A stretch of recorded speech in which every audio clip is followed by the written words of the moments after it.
하나님의 말씀은 고린도전서 7장 1절에서 16절 말씀인데, 오늘은 7절부터 16절 말씀만 우리가 보도록 하겠습니다. 7절부터 16절 말씀까지 보겠습니다. 다 같이 말씀 일어나서 우리가 함께 한 목소리로 읽도록 하겠습니다. 나는 모든 사람이 나와 같기를 원하노라. 그러나 각각 하나님께 받은 자기의 은사가 있으니 하나는 이러하고 하나는 저러하니라. 내가 혼인하지 아니한 자들과 및 과부들에게 이르노니 나와 같이 그냥 지내는 것이 좋으니라. 만일 절제할 수 없거든 혼인하라. 정욕이 불타는 것보다 혼인하는 것이 나으니라. 혼인한 자들에게 내가 명하노니 명하는 자는 내가 알려 주시랴. 여자는 남편에게서 갈리지 말고 만일 갈릴지라도 그냥 지내든지 다시 그 남편과 화합하든지 하라. 남편도 아내를 버리지 말라. 그 남은 사람들에게 내가 말하노니 이는 주의 명령이 아니라.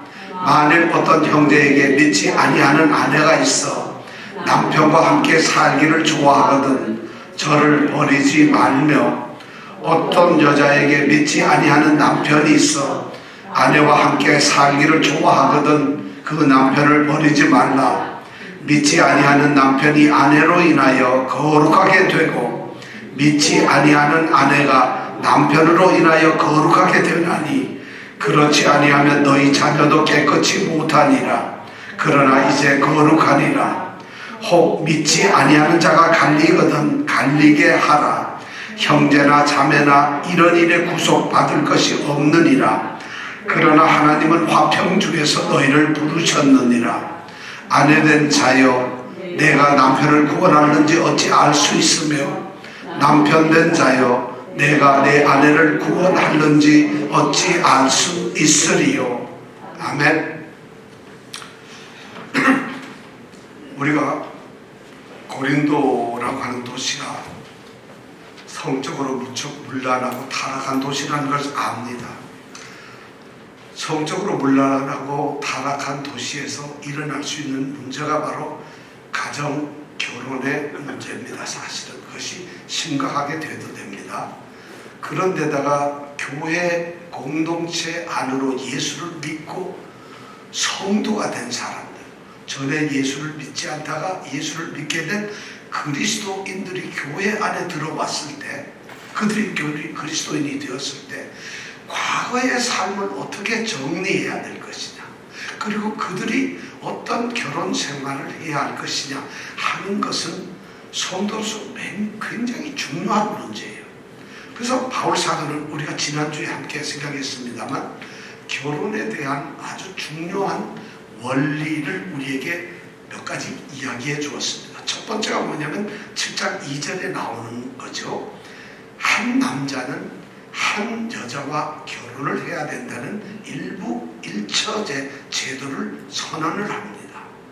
고린도의 도시에서는 여러 사람들이 결혼을 1대1의 한 남자 한 여자의 결혼을 안 하는 그런 사회적인 현상들이 있었습니다. 여기서 바울은 남자와 여자가 각각 1대1로 결혼해야 한다는 일부 일처제 원리를 선언합니다. 두 번째는 7장 우리가 3절에서 지난주에 배웠죠. 남편과 아내는 서로에게 오페일레, 빚을 지고 있는 빚쟁이다. 그러니까 남편은 아내에게 빚진 것처럼 생각해야 되고, 아내도 남편에게 빚진 자처럼, 이 오페일레라고 하는 빚을 진 것처럼 그렇게 빚을 갚는 의무를 다해야 된다. 이것이 우리가 두 번째 원리였습니다. 그리고 세 번째는 또 남편과 아내는 이 엑소시아, 상대를 지배해서는 안 된다는 것이죠. 자기가 자기를 지배하고 굴림해도 안 되지만 남을 지배. 그러면서 뭐라는가 하면 남편은 자기 몸을 주장하지 말고 아내가 주장하도록 양보하라는 것이고, 아내는 또한 남편은 남편대로 아내가 자기 몸을 주장하도록, 자기 남편을 주장하도록 하라 하는 이 엑소시아의 원리를 우리에게 얘기해 주었습니다. 그 다음에 네 번째로 우리가 7장 5절에서 생각했던 건데, 그게 뭐냐면 아포스테레오라는 말인데, 절대로 의무를 소홀히 하는 의무 불이행자가 되지 말라. 그리고 남편이나 아내의 권리를 빼앗는 자, 그것을 탈취하는 자가 되지 마라. 그러니까 의무를 다하고 상대에게 권리를 인정하는 그러한 부부가 되라는, 이것이 그리스도 안에서 교회에서의 결혼의 원리입니다. 어쩌면 결혼 이 예식에서 주례사를 이렇게 지금 바울 사도가 하고 있는지 모르겠습니다. 그러고 나서 이제 바울 사도가 그것만으로 결혼에 대한 문제가 다 해결되고 진리 교훈을 주었다고 생각하지 않고 또 나머지 문제들을 생각을 합니다. 자, 결혼을 해야 되느냐 말아야 되느냐, 결혼을 했다면 이혼을 해야 되느냐 안 해야 되느냐, 고린도 교회 안의 성도들에게는 결혼과 이혼 또는 이혼을 하고 혼자서 살아야 되느냐, 독신 생활을 해야 되느냐 하는 이런 문제들이 성경적으로 주님 뜻 안에서 어떻게 해야 되는가 하는 것이 매우 궁금하고 정말 참 의심이 되는 그런 문제들이었어요. 왜냐하면 그들이 처음 예수를 믿었으니까요. 그리고 예수를 믿었을 때 결혼 생활을 어떻게 해야 하는가 하는 것이 궁금해졌습니다. 이제 바울 사도는 오늘 우리가 읽은 7절부터 16절까지의 중요한 교회의 세 부류의 사람들을 나누어 놓고 그들에게 각각 얘기합니다.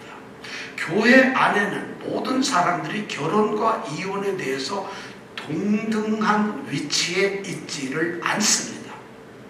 그러니까 사람들마다 처한 형편이 다르다는 것이에요. 그래서 바울 사도는 결혼에 대해서 아주 이혼에 대해서 각각의 사람들에게 구체적으로 이야기를 하게 되는 것이죠. 자, 오늘 첫 번째 부류의 사람은 바로 이런 질문을 가지고 있는 것입니다. 내가 독신으로 그냥 사는 것이 좋은가? 아니면 결혼을 하는 것이 좋은가? 독신이냐 결혼이냐 이것을 결정하지 못하고 살아가는 사람들이 있단 말입니다. 8절에 보니까 이렇게 얘기했어요. 내가 혼인하지 아니한 자들과 및 과부들에게 이르노니, 이렇게 말했어요. 첫 번째 대상이 누구냐면 혼인하지 아니한 사람들 그리고 과부들, 이런 부류의 사람들에게 지금 이야기를 하고 있다는 것이죠. 물론 과부는 남편을 보내고 나서 혼자 사시는 여자분을 말합니다. 그럼 여기서 말하는 혼인하지 아니한 자들은 누굴까? 아예 결혼을 안 한 그런 사람일까? 여기서 말은 그런 뜻이 아닌 것 같습니다. 이 혼인하지 아니한 자들이라는 말은 아가보이스라고 하는 이 헬라어인데, 아가보이스라는 말은 결혼을 했는데 혼자가 된 남자들을 이야기합니다.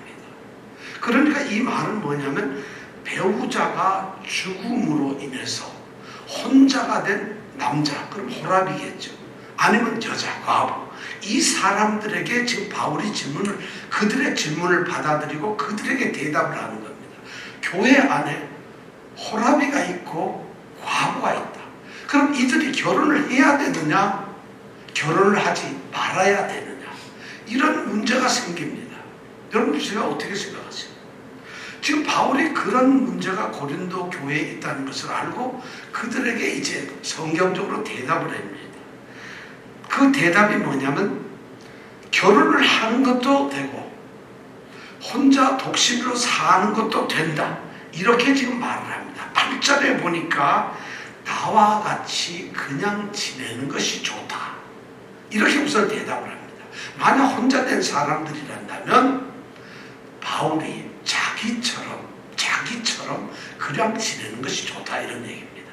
이 말은 뭐냐? 바울은 혼자로 지금 지내고 있다는 것이에요. 바울은 아내가 없다는 것이죠. 우리가 지난주에도 생각했지만 바울이 결혼을 했는지 안 했는지 그건 모릅니다만은 지금 현재 바울은 홀로 살고 있습니다. 그래서 자기처럼 그냥 혼자 사는 것이 좋다고 이야기를 합니다. 그리고 9절에 가서는 다시 또 이야기를 합니다. 만일 절제할 수가 없거든 혼인을 해라. 그러면서 뭐라고 얘기를 하느냐 하면 혼인하는 것이 만약 정욕이 불같이 타는 것보다 혼인을 하는 것이 오히려 낫다는 것이에요. 그러니까 혼인과 독신 두 가지가 다 허용이 된다는 것입니다. 단 독신으로 있으면서 정욕이 불타서 범죄하는 자들, 그렇게 하면서도 결혼을 안 하는 자들에 대해서는 지금 문제를 지적하고 있다는 거예요. 그것은 안 된다는 것이에요. 자신이 독신으로 있다면은 독신으로서 거룩하게 보내야 되는 거고, 그럴 능력이 없거나 자신이 없으면은 결혼을 하라는 것입니다. 이것이 바울의 대답입니다. 왜 바울은 이렇게 대답을 하고 있을까요? 이건 뭐 뻔한 얘기 같지만 그렇지 않습니다. 7절에 보니까 그렇게 해야 될 근거나 이유를 7절에서 바울은 있다고 이야기를 합니다. 7절 중간에 보니까 그러나 각각 하나님께 받은 자기의 은사가 있다는 것입니다. 사람마다 하나님께로부터 받은 은사가 다 다릅니다. 그러니까 이런 사람도 있고 저런 사람도 있다는 것입니다. 이런 사람은 독신으로 있어야 되고 이런 사람들은 결혼을 해야 된다는 것입니다. 이 말의 의미는 무엇이냐면 독신이나 결혼은 개인의 어떤 선호, 좋아하기 때문에 하는 그런 것도 아니고, 누가 독신에 자격이 있다거나 능력이 있다거나 또는 독신을 해야 될 조건이 있다거나 아니면 결혼을 해야 될 자격이나 조건이 있다는 의미가 아니라, 독신과 결혼 생활은 하나님이 주신 카리스마, 은사라는 거죠. 하나님이 은혜로 주신 선물, 그것을 카리스마라는데 은사라는 것이에요. 그러니까 독신으로 지내는 것조차도 은사고 결혼을 하는 것도 은사라는 것이에요. 원칙, 결혼을 해야 된다는 원칙도 아닙니다. 그리고 독신으로 지내야 된다는 원리도 아닙니다. 이것은 원칙이나 원리나 어떤 강제의 원리가 아니라 전적으로 하나님의 은혜의 원리라는 것이죠. 그러니까 결혼하는 것, 독신으로 사는 것, 이것이 하나님의 은사라는 것이에요. 여러분, 카리스마, 은사라는 말이 고린도전서 12장부터 14장까지는 은사에 대한 이야기가 많이 나옵니다.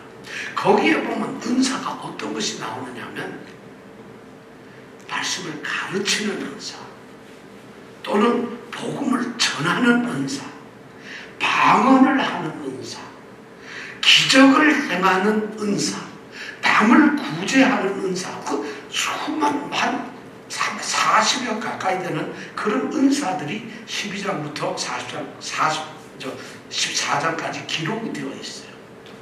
그런데 바울 사도는 오늘 놀랍게도 그런 영적인 능력, 그런 특별한 능력과 동등하게 독신으로 사는 것이나 결혼을 하는 것이 그것과 똑같은 은사라는 것이. 여러분, 결혼을 무슨 강제한다고 해서 되는 것이 아니라 똑같은 은사라고 하는 것이. 바울 자신은 사실 오늘 말씀에 보면 독신을 선호하는 사람입니다. 그래서 나와 같이 그냥 지내는 것이 좋다고 이야기를 하는데, 그러나 바울은 결혼을 하는 것도 역시 은사라고 얘기합니다. 바울의 이 말 속에는 어떤 얘기가 있느냐 하면 이런 뜻이 있어요. 결혼이 마치 독신보다 덜 영적인 것으로 그렇게 비춰져서는 안 된다는 것이에요. 전부 다가 뭐예요? 하나님의 은사예요.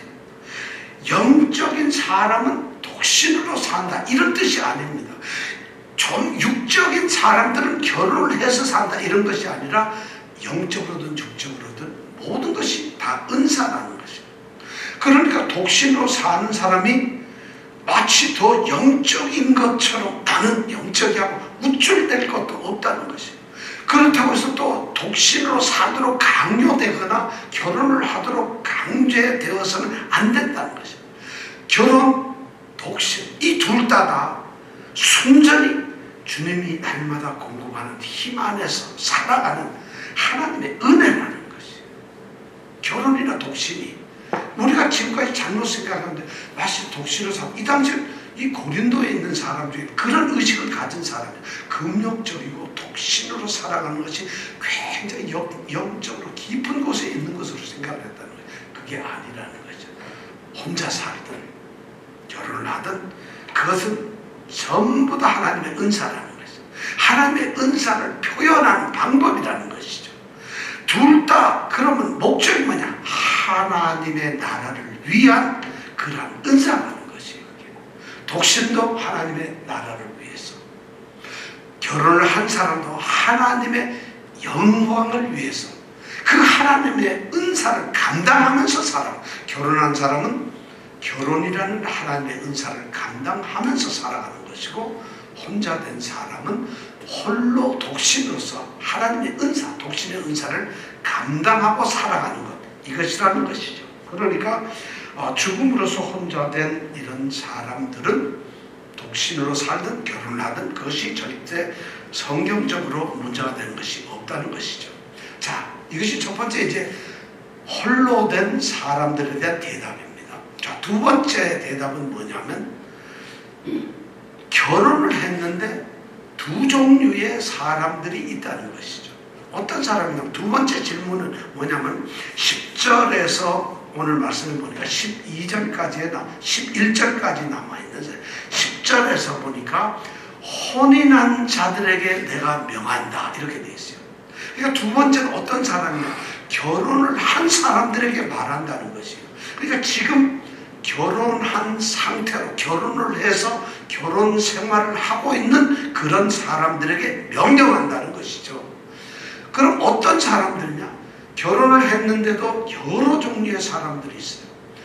남자는 예수를 믿는데 여자가 믿지 않는 사람이 결혼했을 수도 있고, 남자는 안 믿는데 여자는 믿는 그런 부부도 있을 거예요. 여기서 10절에서 말하는 혼인한 자들이란 누구냐면 그리스도인들끼리 혼인한, 성도끼리 혼인한 사람들에 대해서 이제 그들에게 말을 하는 거예요. 자, 성도들끼리 결혼한, 성도, 주님 안에서, 그리스도 안에서 그리스도 자녀로서 결혼 생활을 하고 있는 부부는 결혼 생활과 이혼을 어떻게 해야 되느냐, 이걸 지금 말하고 있어요. 그런 사람들은 이혼을 할 수가 있느냐 하는 질문을 오늘 던지고 있습니다. 10절에 있는 말씀이. 그러면서 내가 명령한다고 그래요. 근데 그 다음 가로로서 우리는 뭐냐면 명하는 자, 이것을 명령하는 자는 자기가 명하노니 이렇게 말을 했지만, 명령을 하는 자는 자기가 아니라 주님이 그런 명령을 내리셨다는 거예요. 그럼 주님께서는 성도와 성도가 결혼한 크리스찬의 결혼 생활에 대해서, 이혼에 대해서 어떻게 생각을 하실까? 바울은 이것이 주님의 명령이라고 합니다. 그런데 그 대답이 아주 분명합니다. 10절에 보니까 여자는 남편에게서 갈리지 말라. 그 다음에 11절에 보니까, 끝에 보니까 남편도 아내를 버리지 말라. 이것이 끝입니다. 남자가 갈라서지 말라는 것이, 이혼하지 말라는 것이 주님의 명령이라는 것이에요. 주님은 정말 그렇게 명령했을까요? 복음서에 보면은 몇 군데 주님께서 이 결혼과 이혼에 대해서 말씀을 하신 것이 나옵니다. 마태복음 5장 32절에 보면 나와 있고, 또 마태복음 19장 3절부터 또 그 뒤에 12절까지도 말씀이 되어 있습니다. 뿐만 아니라 누가복음 16장 18절에도 얘기를 했고, 마가복음 10장 11절에도 말씀한 게 있어요. 근데 그 내용을 전체적으로 우리가 종합을 해보면 결혼과 이혼에 대해서 주님은 이렇게 말씀을 합니다. 그 대표적인 게 마태복음 19장 3절에서부터 나오는 말씀이에요. 마태복음 19장 3절에 보면은 이런 얘기가 나옵니다. 예수님이 이제 하시는 말씀인데, 바리새인들이 예수님 앞에 나와가지고 이제 예수님을 시험 테스트를 해보려고 합니다. 그 테스트하는 것이 뭐냐? 바로 결혼 문제에 대해서. 예수님은 스스로 결혼에 대한 어떤 이혼에 대한 말씀을 하시지 않았어요. 어쩌면은 구약 성경에 나와 있는 말씀이 이미 다 선포되어 있기 때문에 이혼에 대한 문제를 말씀하실 필요가 없어요. 그런데 바리새인들이 결혼과 이혼에 대한, 소위 말하는 크리스찬들이 성도가 결혼을 해서 이혼을 하는 것이 어떻게 될 것인가, 예수님을 테스트해 보려고 질문을 던집니다. 마태복음 19장 3절에서 6절까지는 이런 질문을 합니다. 선생님, 만약에 여자나 남자에게 어떤 문제가 있어요. 근데 결혼을 그만두어야 할, 이혼할 만한 그런 이유가 있다면, 그런 핑계거리가 있다면 아내를 버리는 것이 적법하겠지요? 하고 묻습니다. 이혼할 거리가 있는데 이혼하는 것이 적법하지 않겠습니까? 하고 주님께 물어봅니다. 그때 주님이 거기서 대답을 하시는데 뭐라고 하느냐면 이럽니다.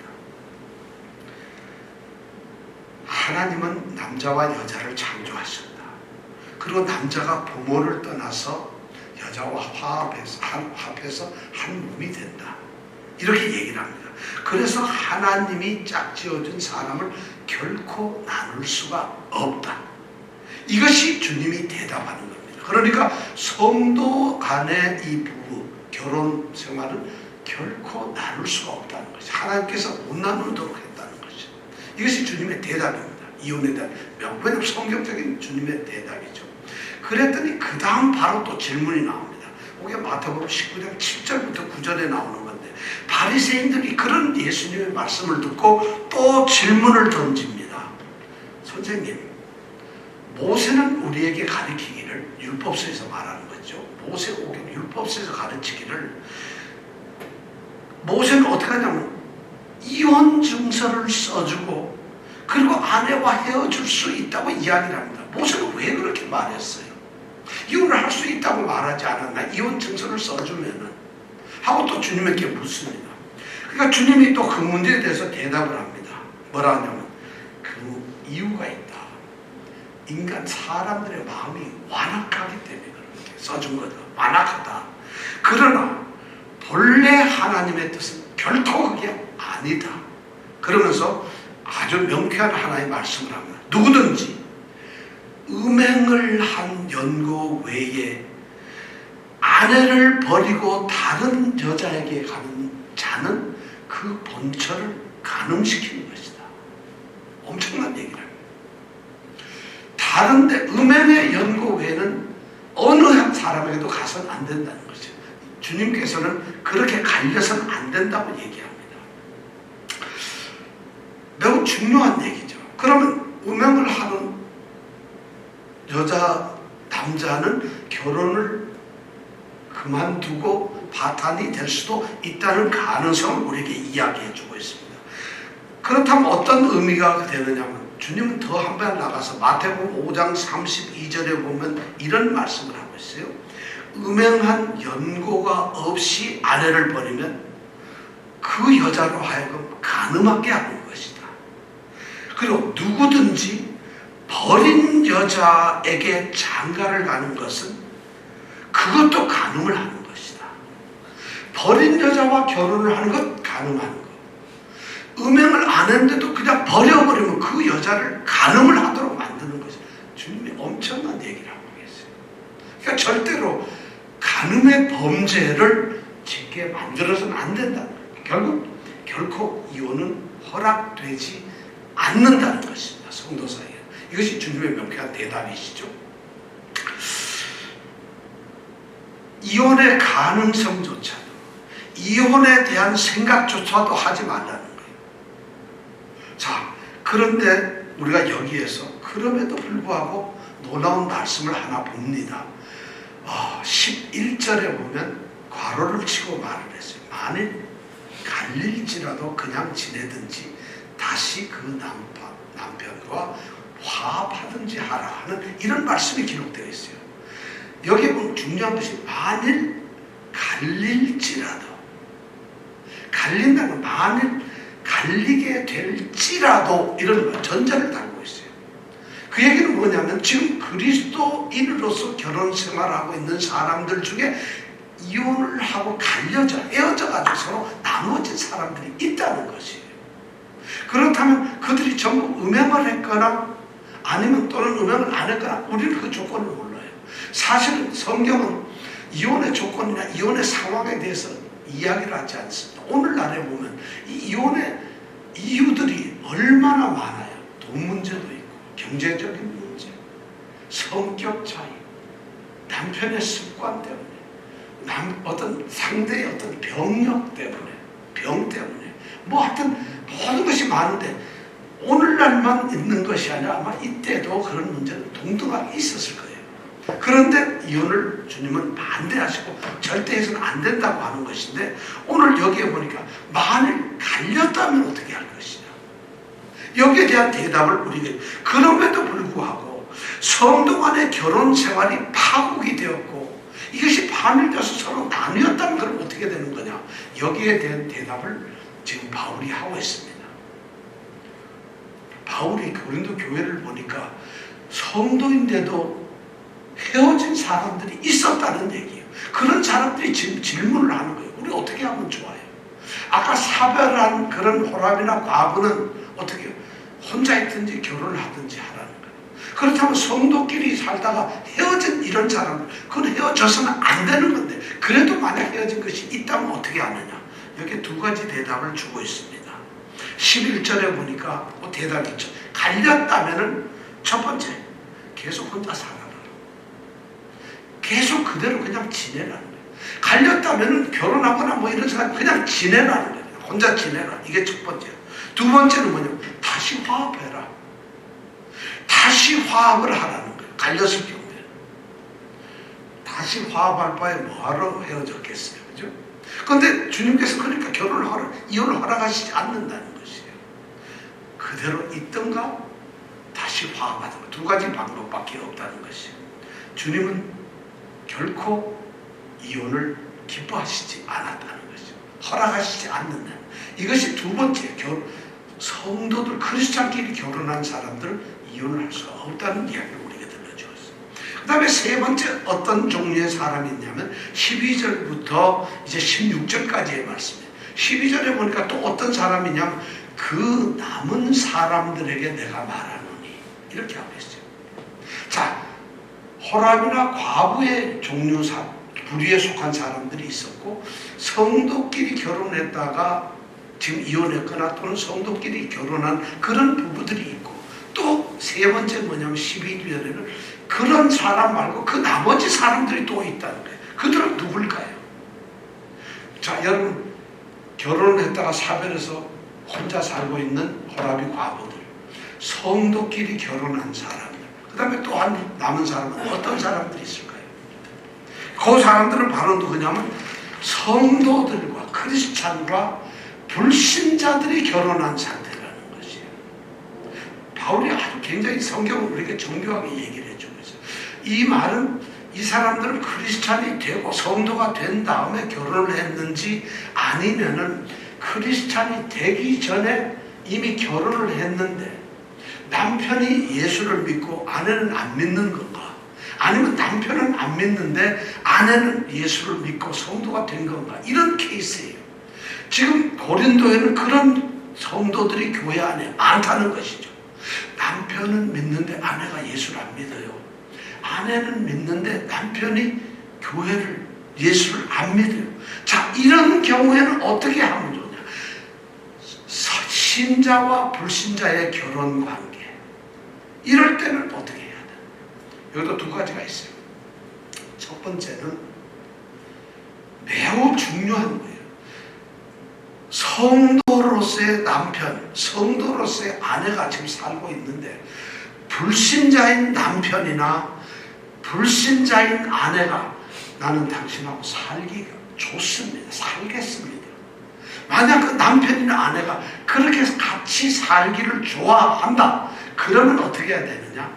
12절하고 13절에 보니까 12절, 13절이 그 얘기를 대답하고, 12절 끝에 보니까 만약 어떤 남편, 형제가 있는데 믿지 아니하는 아내가 함께 살기를 좋아한다면 어떻게 되냐? 12절 끝에 보니까 저를 버리지 말라. 저를 절대 버려서는 안 된다는 거예요. 안 믿기 때문에, 종교적인 이유, 신앙적인 이유 때문에 버려서는 안 된다는 것이죠. 그 다음에 13절에 어떤 여자가 있는데 믿지 않는 남자가 있어요. 그런데 살기를 좋아해요. 그럼 어떻게 해야 되느냐? 13절 끝에 보니까 그 남편을 버리지 말라. 이 말의 의미는 사실은 어떤 경우에서든지 상대가 원한다면은 그 그 사람이 종교적인 신념이나 신앙의 상태가 문제가 아니라 그것 때문에 핑계 삼아서 이혼의 조건을 만들지 말라는 것이에요. 더 중요하게 근본적으로 들어가면 가능하다면 성도와 성도가 결혼하는 것이 좋다는 것을 우리에게 얘기하고 있어요. 왜 바울은 상대가 그렇게 원하면은 헤어지지 말라고 이야기를 할까요? 이유를 두 가지를 내고 있어요. 14절에 보니까 믿지 아니하는 남편, 믿지 아니하는 아내가 믿는 남편과 믿는 아내 때문에 거룩하게 될 수가 있다는 거죠. 그들 때문에 거룩하게 될 수가 있다. 여기서 거룩하게 된다는 것은 구원을 받는다는 의미가 아닙니다. 거룩하게 된다는 것은 구원을 받았다는 말하고 달라요. 우리 성도들이 주님의 부르심을 받고 고린도에서 성도라고 거룩하다고 부르심을 받았어요.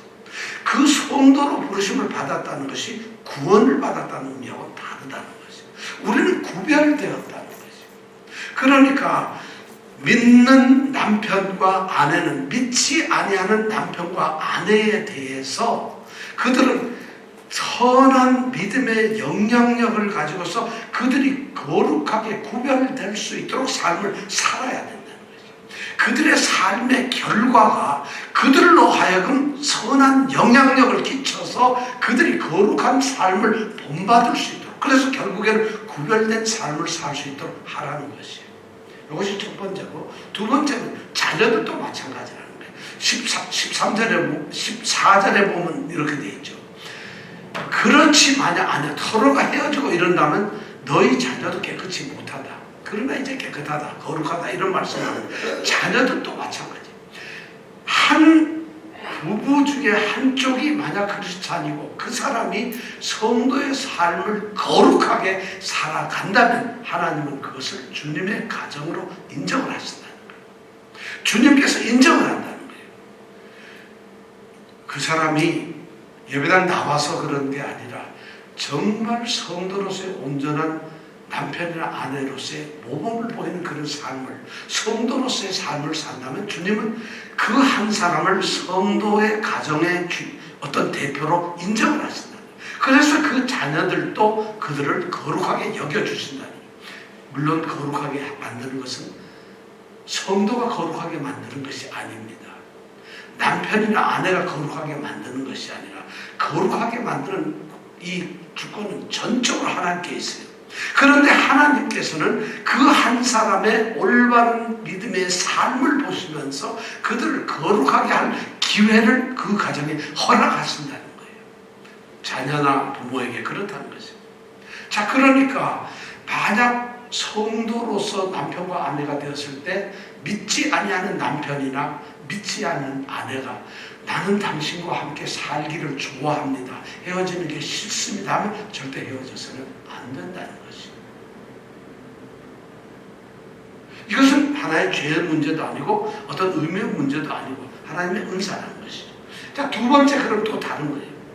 두 번째는 뭐냐면 믿지 아니하는 남편, 믿지 아니하는 아내가 나는 살기 싫어요, 갈라지기를 원해요. 그렇다면 어떻게 해야 될까요?